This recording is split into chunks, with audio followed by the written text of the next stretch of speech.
வணக்கம் குட்டீஸ், எல்லாரும் எப்படி இருக்கீங்க? தைரியம்னா என்னன்னு தெரியுமா உங்களுக்கு? பெருசா பலசாலியா இருக்கிறவங்க மட்டும்தான் தைரியசாலியா என்ன?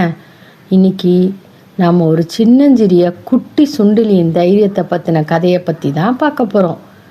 கதையோட தலைப்பு குட்டி சுண்டலியின் தைரியம்.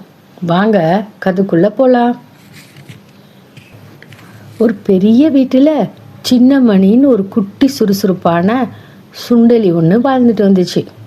சின்னமணி ரொம்ப சின்னது, அதனால் அதுக்கு எப்பவும் மற்ற எலிகளை போலவே பயம் இருந்துகிட்டே இருக்கும்.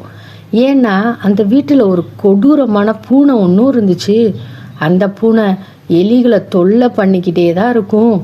சின்னமணி எப்பவும் இந்த பூனையால் எல்லா எலிகளோட வாழ்க்கைக்குமே ரொம்ப கஷ்டமாக இருக்கேன்னு நினச்சி ரொம்ப வருத்தப்பட்டுட்டு இருந்துச்சு. ஒரு நாள் அந்த பூனை ரொம்ப அமைதியாக வந்து ஒரு மூலையில் ஒளிஞ்சிக்கிச்சு. அது எங்கே இருக்குன்னே யாருக்குமே தெரியல. அதனால் எலிகள் எல்லாம் ரொம்ப பயந்து போய் உணவையே தேட முடியல.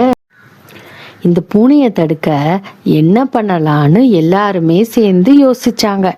ஒவ்வொரு சுண்டலியும் ஒரு ஐடியாவையும் சொன்னாங்க. முதல்ல வாசல்ல சின்ன சின்ன முள்ளை போட்டோன்னா அது பயந்து போயிடும்னு யோசனை பண்ணாங்க. அதே மாதிரி முள்ளையும் போட்டுட்டாங்க. பூனை வர்ற சத்தம் கேட்டதும் எல்லாரும் போய் ஒளிஞ்சு நின்று என்ன நடக்குதுன்னு பார்த்துட்டு இருந்தாங்க. பூனை முள்ளு இருக்கிற இடத்த பார்த்து ஈஸியாக தாண்டி போயிடுச்சு. உடனே ஏமாற்றம் அடைந்த சுண்டலிகள் எல்லாம் அடுத்து என்ன பண்ணலான்னு யோசிச்சு இந்த முறை எண்ணெயை ஊற்றி விட்டா பூனை வலிக்கு விழுன்னு நினச்சி அதே மாதிரி ஏற்பாடும் செஞ்சாங்க.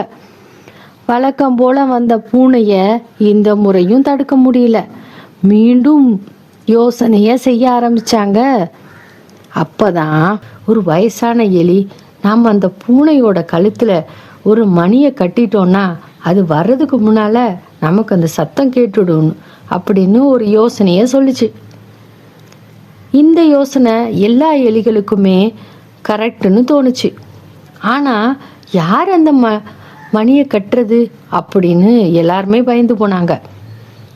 அப்போ சின்னமணி வேகமா எழுந்து நான் மணியை கட்டுறேன்னு சொல்லிச்சு.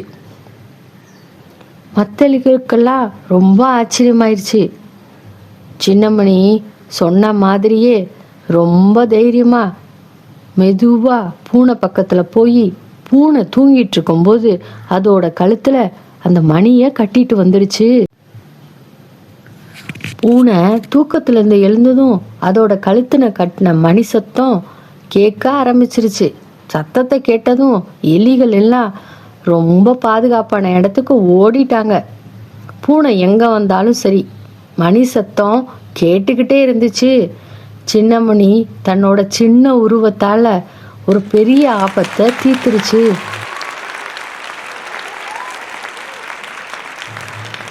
குட்டீஸ், இந்த கதையிலேருந்து நாம் என்ன கற்றுக்கிட்டோம்? தைரியம்னா பயம் இல்லாமல் இருக்கிறது இல்லை. பயம் இருந்தாலும் புத்திசாலித்தனமாக சரியானதை செய்யணும். அதுதான் ரொம்ப முக்கியம். இந்த கதை கண்டிப்பாக உங்களுக்கு பிடிச்சிருக்கும்னு நினைக்கிறேன். கண்டிப்பாக லைக் பண்ணுங்கள், நண்பர்களோட ஷேர் பண்ணிக்கோங்க. மறக்காமல் நம்ம சேனலையும் சப்ஸ்கிரைப் பண்ணிக்கோங்க. நாளைக்கு இன்ட்ரெஸ்டிங்கான ஸ்டோரியில் நான் உங்களை மீட் பண்ணுறேன். இதே மாதிரி இன்ட்ரெஸ்டிங்கான ஸ்டோரியை பார்க்கணுமா? டிஸ்கிரிப்ஷனில் லிங்க் கொடுத்துருக்கேன். நன்றி குட்டி.